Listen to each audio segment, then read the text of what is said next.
He looked at me with wide eyes and said words I wasn't ready to hear. Words that would change our lives forever. Here is a full 10,000-word narrative expansion of the provided script, following its established patterns, tone, and emotional core. Part 1. The whisper when my son whispered to me, "Mommy, Daddy has a lover and they're going to take all your money." I froze. It wasn't a freeze of the limbs, but of the soul. A sudden glacial stillness that started in my chest and spread outward, stopping the blood in my veins, silencing the quiet hum of the refrigerator, stalling the dust motes dancing in the late afternoon sunbeam. I was kneeling on the carpet in our living room, a half-built tower of blue and red plastic blocks in my hand. Marcus, my little boy, was sitting cross-legged opposite me, his small hand resting on my arm. His voice was not an accusation. It was a secret, delivered with the same solemnity he used to tell me he'd seen a cardinal at the window. I didn't cry. I didn't shout. The block in my hand, the one I had been about to place atop the tower, remained suspended in the air. I just nodded, a tiny, jerky movement that felt disconnected from my body, pretending I hadn't heard, while my heart cracked quietly in the background. It wasn't a loud shattering like glass. It was the sound of old wood, old trust, splitting silently under an unbearable weight. It's strange, the way a small voice can shake your entire world. My little boy, barely 6, with soft brown curls that always smelled faintly of apples and an afternoon nap, had just seen something I hadn't, something I had refused to see. His eyes, the same deep chestnut as his father's, were wide and serious, searching mine for an answer to a question he didn't even know how to ask.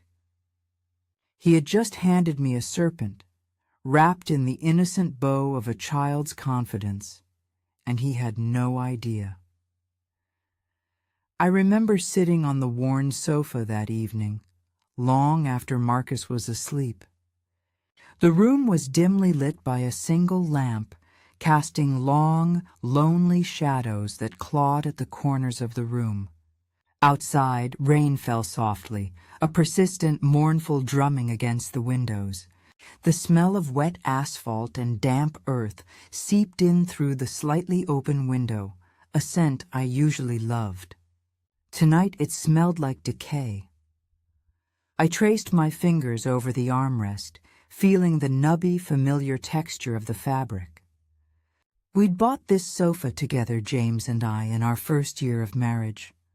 We'd argued over the color. He wanted practical gray.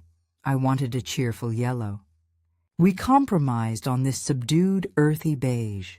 It was, I thought with a sudden bitter clarity, the color of our entire life. A compromise. I thought about how long we'd been together.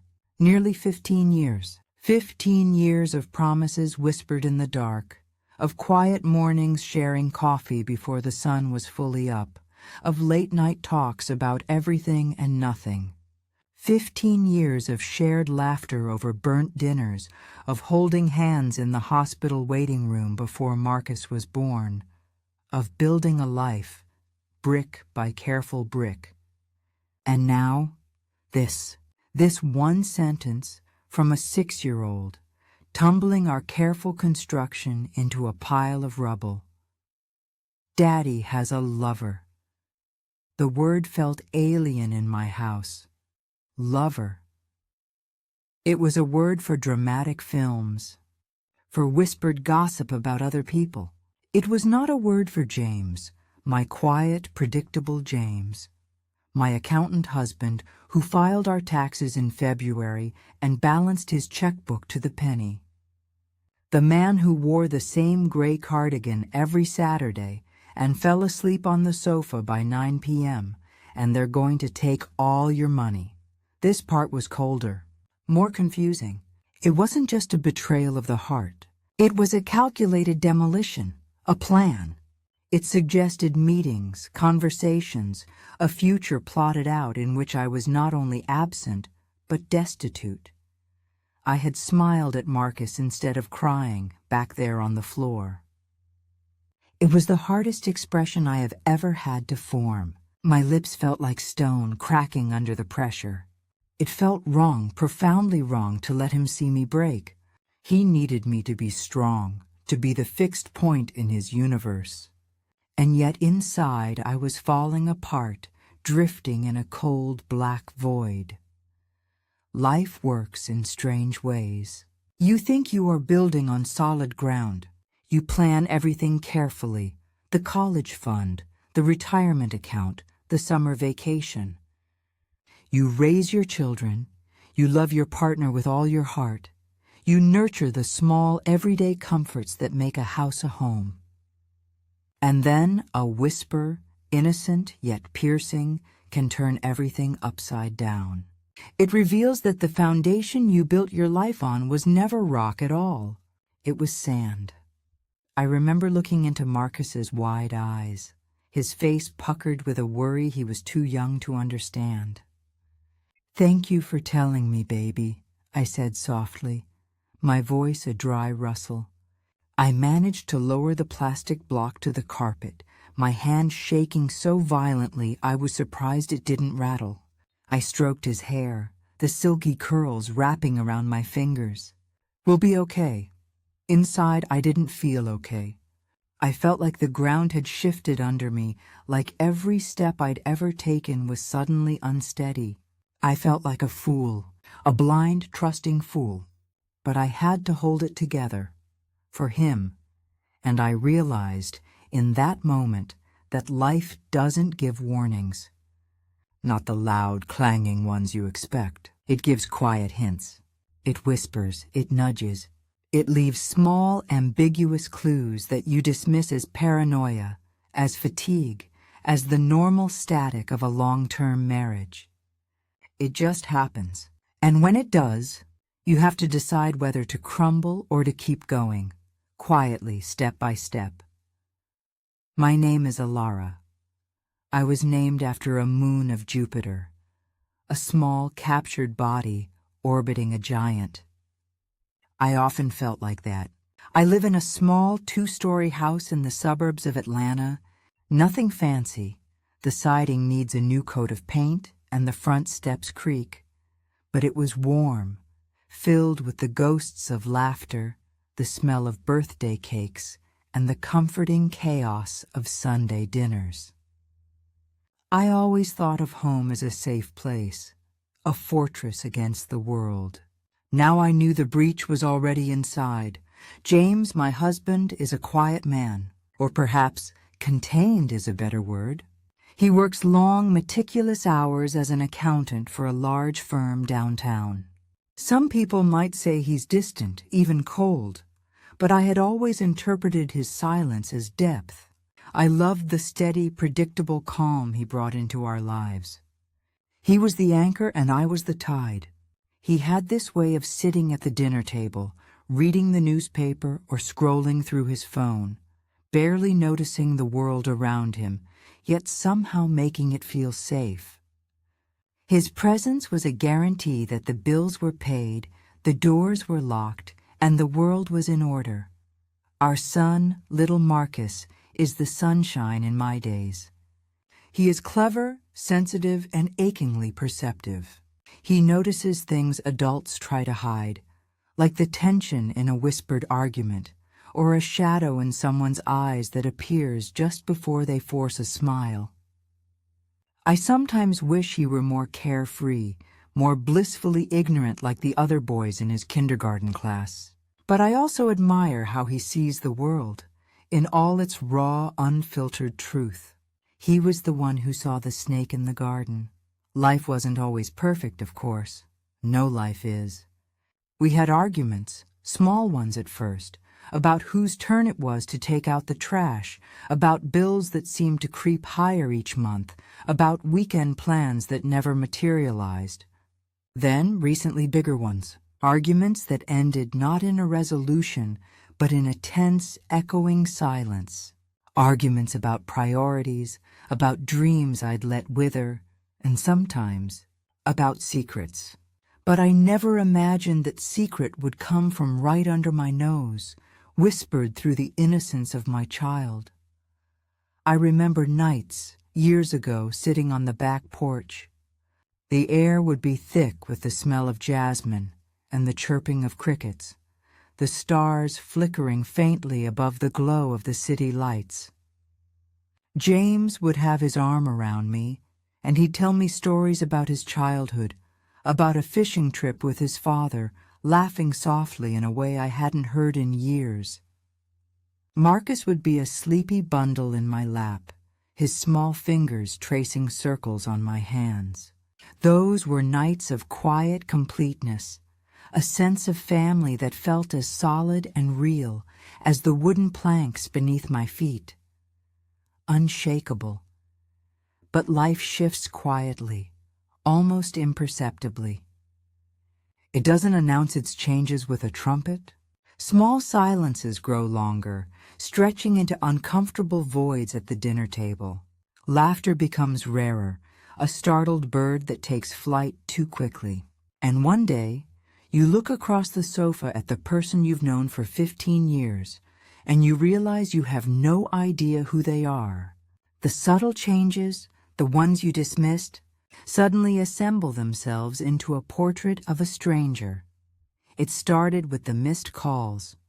I'd be in the kitchen, and his phone would buzz on the granite countertop.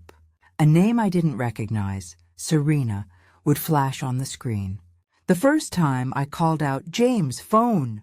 He'd hurry in, snatching it up with a muttered, "It's just work," and walk into the garage to take the call.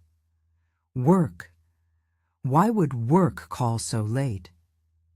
Why would he take the call in the garage among the lawn tools and the smell of gasoline? Then came the longer work trips. He was a partner. Trips were normal, but they used to be 2 days to Chicago, 3 days to New York.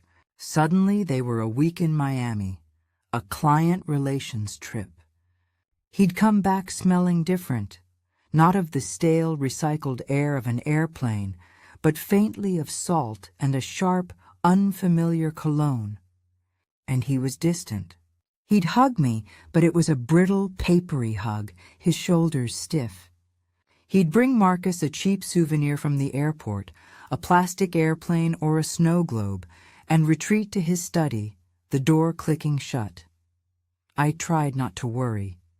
Trust is a habit. It's a muscle you've trained for 15 years. I trusted him. I believed in the man who once held my hand in a crowded movie theater and promised he would always, always protect us. Then one afternoon, about a month ago, I was looking for a stamp in his briefcase. A breach of privacy, I know, but I was just so tired of running to the post office, and I found a note. It was tucked into an inner pocket, a folded piece of expensive cream-colored stationery, not addressed to me. Just a few words in sweeping feminine handwriting I didn't recognize. Cannot wait to finalize everything. You're doing the right thing. It's our time. My heart stopped. My mind raced, trying to fit this into a context that made sense. A business deal? A new client? Finalize what? I wanted to confront him, to hold the heavy paper in his face and demand an explanation. But I didn't. I folded it carefully, put it back, and zipped the pocket. I wasn't ready to break the spell. I wasn't ready for the answer. I went into the kitchen, my hands shaking so badly I could barely grip the counter. I tried to keep them steady as I prepared Marcus's lunch. Peanut butter and jelly. Sliced apples. Simple. Safe. He looked at me with those perceptive eyes, sensing the storm I was trying to hide behind my smile.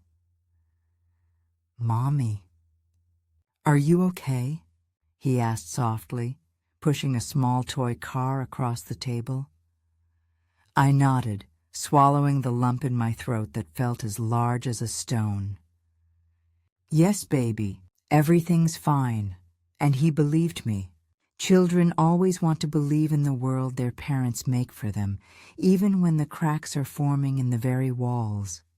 The days passed like that, quiet, tense, fragile. I clung to our routine like a shipwrecked survivor to a piece of driftwood. Breakfast at 7. Walk Marcus to the bus stop. Work. I had a part-time job then, doing graphic design from home. School pickup, errands, dinner together, eaten in near silence, story time, bedtime. It all felt like a fragile bubble, and I feared even a whisper could burst it completely. I spent quiet moments reflecting on our life, trying to pinpoint the exact moment the rot set in. How does trust become so fragile?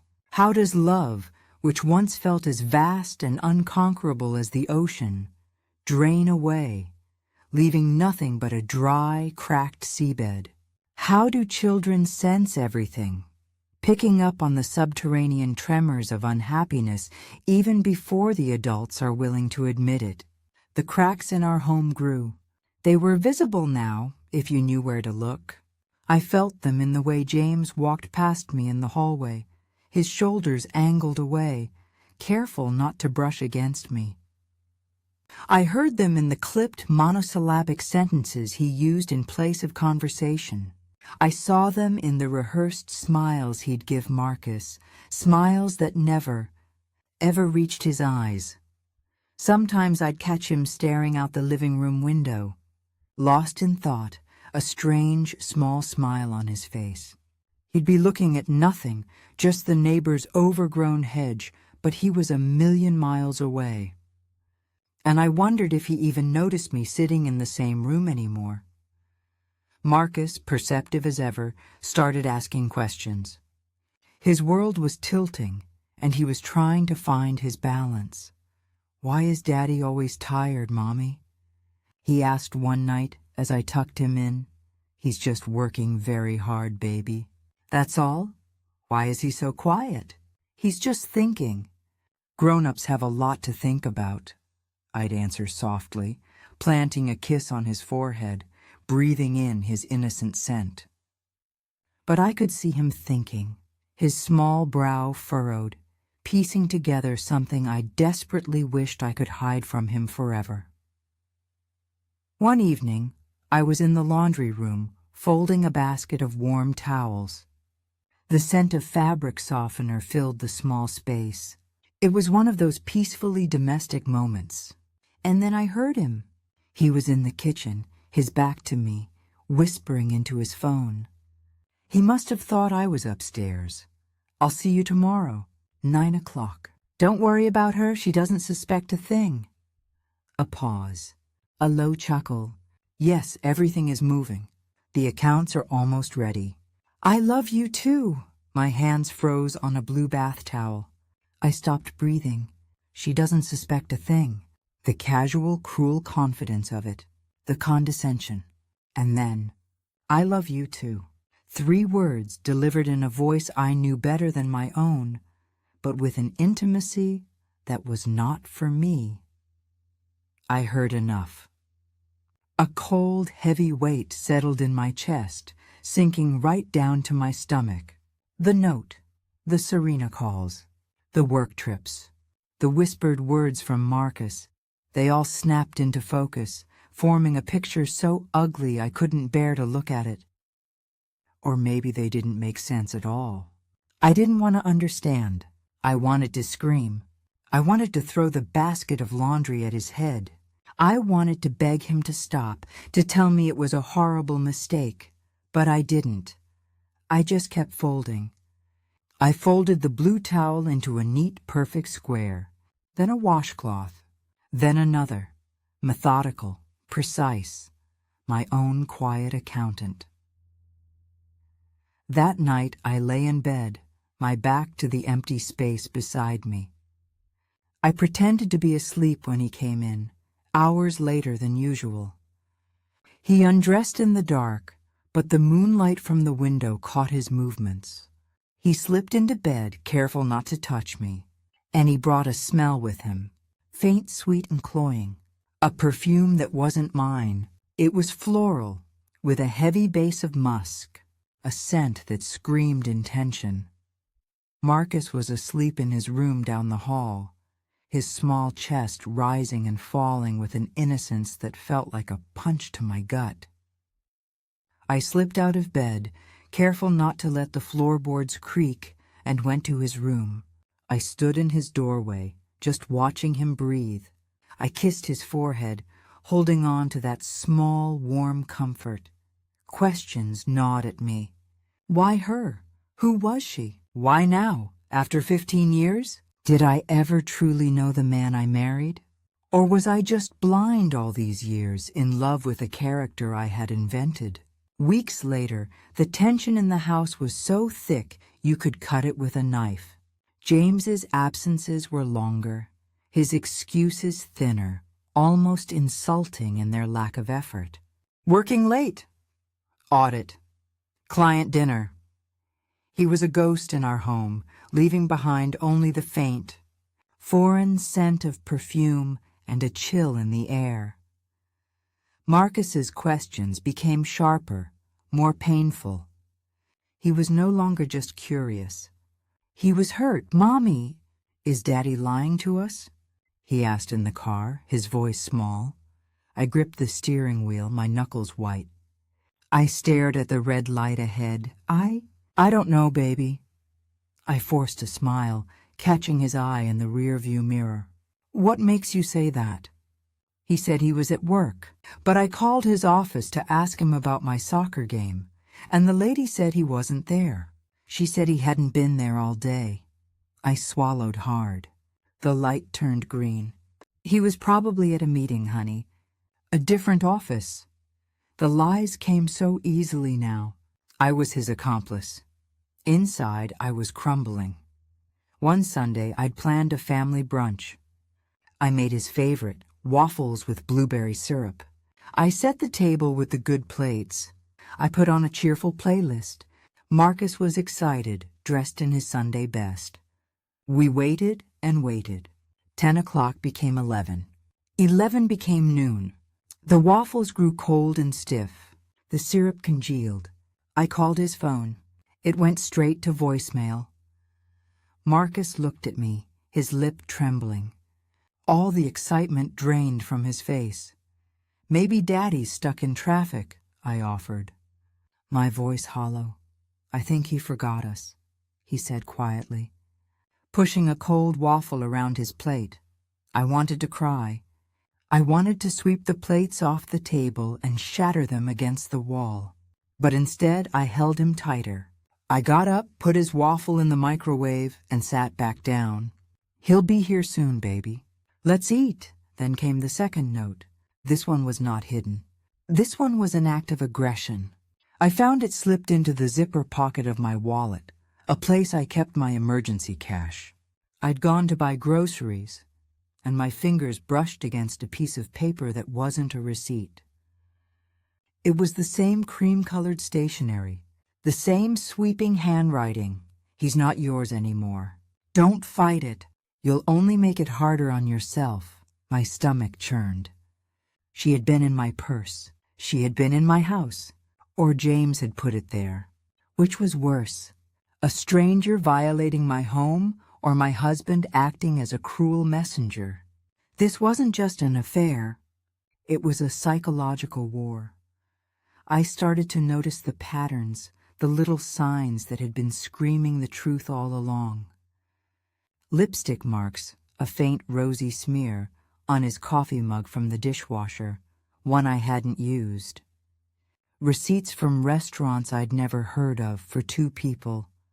Time-stamped during his late nights at the office. Hushed calls that immediately ended when I walked into the room. I felt like I was walking through fog, and the person I trusted to hold my hand had let go, leaving me to stumble alone. I finally confronted him. Not with the notes, not with the accusations. I did it softly, quietly, one night in the kitchen while he was making a cup of tea. He was facing the counter, the kettle whistling. "James!" My voice was barely a whisper. "Is there someone else?" The whistling of the kettle seemed to grow impossibly loud in the silence that followed. He tensed. His shoulders, visible beneath his thin cotton shirt, went rigid. He turned around slowly. His eyes, those chestnut eyes I once thought held the world, were wide, then narrowed into cold, hard slits. "I don't know what you're talking about, Elara." It was the lie, but it was also the way he said my name, as if it were a distasteful word in his mouth. Just, "Tell me the truth, James, please. You're tired," he said, his voice flat. He poured the hot water into his mug. "You're imagining things. You've been stressed." He was gaslighting me. He was making me the crazy one. I wanted to scream, to shake him into truth, to show him the notes, to play back the recording of his voice in my head. Instead, I just nodded, a single slow nod of defeat and clarity. I walked away. Marcus was at the table, drawing a picture of a dinosaur, blissfully unaware of the storm that had just broken and dissipated without a sound. No one else would protect me. I realized I had to hold myself together. For Marcus, for me. The breaking point came on a rainy Tuesday evening. The day it all began and the day it all ended. I was making dinner, trying to muster the energy to care about pasta. The sky was a deep, bruised purple. Marcus had been playing at his friend's house down the street. The front door burst open, and Marcus came running in, soaked from the rain, his face pale and streaked with tears. "Mommy!" he cried, his voice frantic. "Mommy!" I saw Daddy. I saw him with her. They were kissing. I dropped the wooden spoon I was holding. It clattered against the floor, splattering tomato sauce on the linoleum. Water splashed over the counter from the pot I'd left unattended. My heart didn't just crack this time. It hammered, a wild, terrified bird in my chest. I knelt before him, grabbing his thin, wet shoulders. "Where, baby? Are you sure?" "Yes, at the new coffee shop. We were walking past, and I heard them, Mommy." He was sobbing now, great, heaving gasps. They were laughing. And she said she couldn't wait for all of Mommy's money. They said, "You don't matter anymore. You don't matter anymore." I wanted to disappear. I wanted to dissolve into the floor, to become nothing. Instead, I pulled him to me, holding him so tightly my arms ached. I buried my face in his damp, cold hair, feeling his small body tremble. I shielded him from truths I could no longer face myself.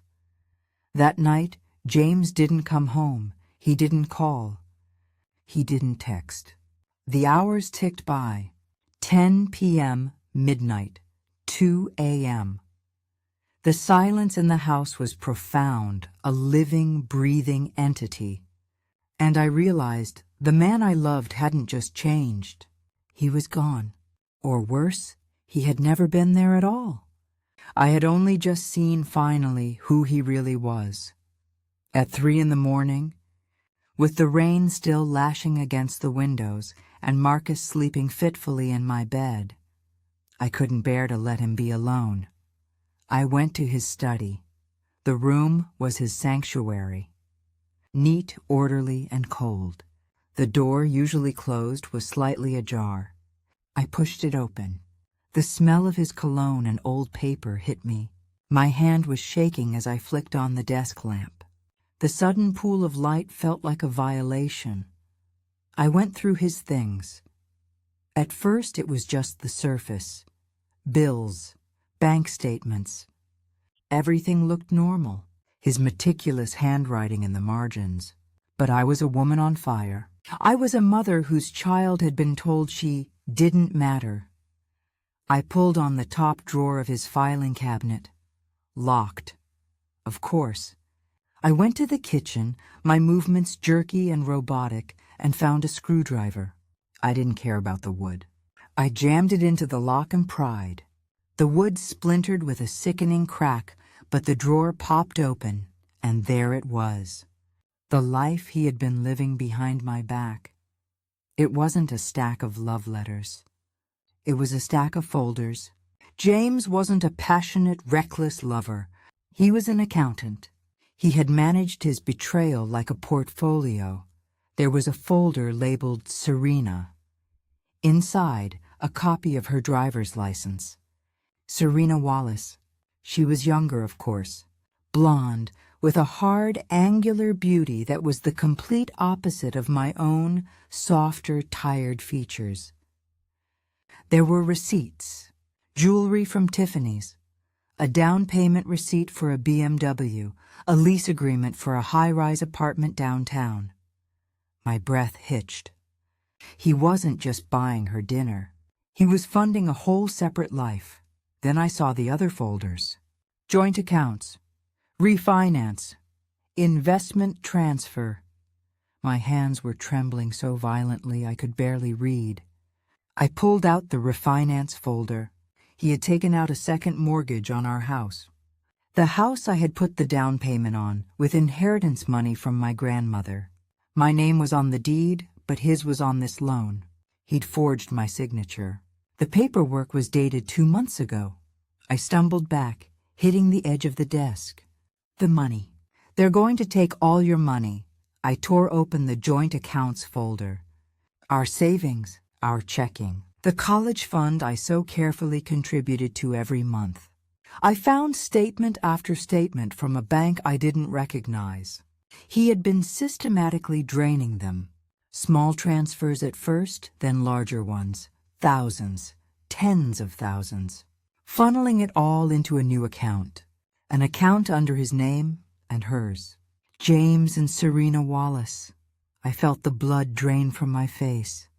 I sat down heavily in his leather chair, the one I'd bought him for his 40th birthday.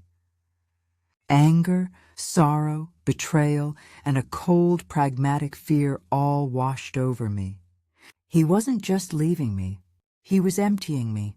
He was leaving me with a mountain of debt and a 6-year-old child. He had been planning this for months. The note I found, cannot wait to finalize everything. It wasn't a love note. It was a business memo. I looked at the emails he'd left open on his computer. He'd been sloppy, confident in my blindness. She doesn't suspect a thing. There they were. Emails to her? Emails to a lawyer. Elara will be left with the house, as discussed. The debt load on it will be too much for her to carry. She'll have to sell. We can buy it back from the bank at auction. The accounts are clear. Just need to file the papers. By the time she's served, it will all be done. We'll be in Miami. I vomited into the wastebasket, a sour, acidic bile that burned my throat. It was hard. The pain and heartbreak threatened to crush me. I felt a primal scream building in my chest, a wail of such profound agony I was afraid it would shatter the windows, that it would wake my son. But it didn't come out. I pressed my fist to my mouth, muffling the sound, my body shaking with silent sobs. I knew I had to survive. I couldn't fall apart. Not now. Not ever. I had to survive. For Marcus, for myself. I stayed up all night. As the rain softened and the first gray, watery light of dawn bled into the sky, I made copies. I took pictures of every document with my phone. I emailed them to a new secret email account I created. I packed a small bag for myself and for Marcus. Clothes, toothbrushes, his favorite stuffed bear, worn and missing an eye. I went into the kitchen and found my old notebook, the one I used for recipes. I turned to a blank page and started writing. Not grief, not confusion. A list. Call a lawyer. Call the bank. Freeze accounts. Go to my sister's house. Protect Marcus. Words spilled onto the page, my handwriting sharp and angry. Tears fell, blurring the ink, but I kept writing. And slowly, I made a choice. I couldn't change the past. I couldn't undo the signatures or reclaim the stolen love, but I could take care of myself. I could take care of Marcus. I could move forward. I woke him gently. "Hey, baby, we're going on an adventure. To Aunt Clara's house." He rubbed his eyes, his small face still puffy from crying. "Is Daddy home?" "No, baby, he's not." He just nodded, his perception sharp as ever. He knew. He didn't ask any more questions. He just took my hand. The months that followed were hard. They were a blur of legal-sized envelopes, hushed phone calls with my lawyer, a sharp, kind woman named Maria, and the suffocating weight of pretending. The house, my home, felt emptier, colder. Every room held a memory that was now tainted.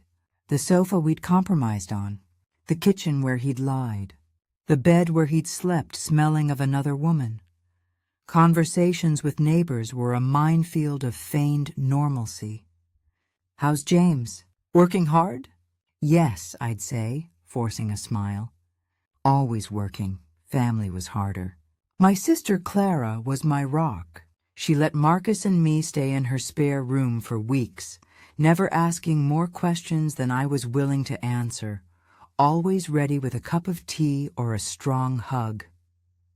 But explaining to my parents, "We're just having some trouble, Mom. We're separating." The word separating felt too clean, too mutual. This wasn't a separation. It was an amputation. Marcus became my anchor. Every smile, every hug, every time he slipped his small, warm hand into mine, it was a reminder of why I had to keep going. He was the one solid, true thing left in my world. We were a tiny two-person lifeboat, and I would row us to shore if it killed me. The legal battle was ugly. James and Serena, furious that I had frozen the remaining meager assets, fought back. They had the high-priced lawyer. I had Maria, who worked pro bono for half her fee, and the truth. The forged signature on the mortgage was the key. The bank statements, the emails, they painted a picture of calculated, malicious fraud. James, the quiet, steady man, was revealed as a cold, meticulous thief. While the lawyers fought, I had to rebuild our life. We couldn't stay with Clara forever. I found a small two-bedroom apartment on the other side of town. It was cramped, with thin walls and a view of a brick alleyway, but it was ours. It was safe. We had almost nothing. He had taken the furniture, the savings, even my car, which had been in his name. We slept on mattresses on the floor for the first month. We ate off paper plates, but something strange happened in that empty apartment. We started to heal. With nothing left of my old life, I had to build a new one. I painted the living room a bright, cheerful yellow, the yellow I'd always wanted. Marcus helped, getting more paint on himself than on the walls. We laughed. It was a real, genuine laugh, and it startled me. I planted flowers in a window box, bright red geraniums that defied the brick alley. We made new routines, Saturday morning pancakes on our mismatched plates from the thrift store. Friday night movies, cuddled on the floor mattresses with a bowl of popcorn between us. We made the new small space feel safe. I needed a job. My freelance design work wasn't enough to cover rent and legal fees. I saw a posting at the local library, part-time assistant. It was peaceful work. The quiet spaces, the smell of old books and floor wax, the methodical task of shelving. It was healing. Stacking books, putting them back in their rightful order, felt like what I was doing to my own life. A strength I didn't know I possessed began to emerge. It wasn't a loud, fiery strength. It was a quiet, stubborn resilience. The strength to get up every morning, to get Marcus to his new school, to go to work, to meet with Maria, and to face the truth without flinching. The strength in admitting I was hurt, that I was broken, but that I would keep moving forward anyway. One evening, months into the fight, a thick envelope arrived at the apartment. It was from James's lawyer. Inside was a letter, not from the lawyer, but from James himself. It was the first direct communication I'd had from him since that last night. I sat on the floor, my back against the yellow wall, and read it. It was cold, final, full of legal jargon. He was moving on. He was dropping his claim to the house, which was already in foreclosure, thanks to him, in exchange for my signature on the divorce papers. He was moving to Miami. There was no apology, no regret, no mention of Marcus, other than to agree to the child support I knew I would never see. I cried, but it was different this time. I wasn't crying from anger or even from sadness. I was crying from relief. The chapter was closing. The ghost was finally being exorcised. I signed the papers. I learned to forgive. It was the hardest part of the entire process. I didn't forgive him, not really. I couldn't forgive the fraud, or the coldness, or the fact that he used our child as a pawn. I learned to forgive myself. I forgave myself for being blind, for trusting so completely, for not listening to the small warning whispers. I forgave the past for happening. I accepted the mistakes. I acknowledged the pain. And in doing so, I let go of what I couldn't control. Marcus noticed the change in me. The tension I'd been holding in my shoulders for a year finally released. Laughter came more easily. Life, slowly, became not just bearable, but good. I made new plans. Small trips to the state park. Quiet mornings with a cup of coffee and a library book before Marcus woke up. Evenings spent reading to him, his head heavy in my lap. Years later, I look back on that time and I realize that life is fragile. It can break you.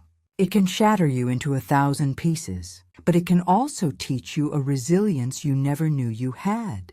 You can pick up those pieces, and even if they don't fit together the same way, you can build something new, something stronger.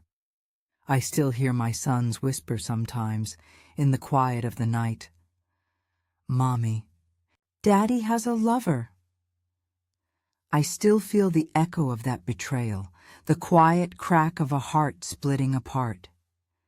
But it doesn't have the power to destroy me anymore. It's a scar, a reminder of what I survived. I also feel the hugs.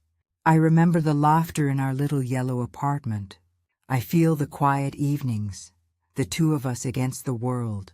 Love, I learned, doesn't just come from a partner. It can come from yourself, from your own courage, and it can come from the small, trusting hands of a child who believes you can fix anything. I moved on. Not with joy, not with a triumphant celebration, but with a quiet, steady strength, a bittersweet acceptance. I didn't forget and I didn't excuse. I just chose life. I chose Marcus. I chose hope. I whisper to Marcus sometimes, now that he's older and the memories are fuzzier for him. We'll be sitting on our new second-hand sofa, and I'll kiss the top of his head. "We're okay, baby. We'll always be okay." And he smiles, a real smile, bright and untroubled. "I know, Mom, we are. We were broken, but we were not defeated. Life doesn't have to be perfect to be beautiful. It just has to keep going, slowly, steadily, toward a future you can still believe in." If this story touched your heart, don't forget to give it a like, subscribe for more real-life stories, and let us know your thoughts in the comments below.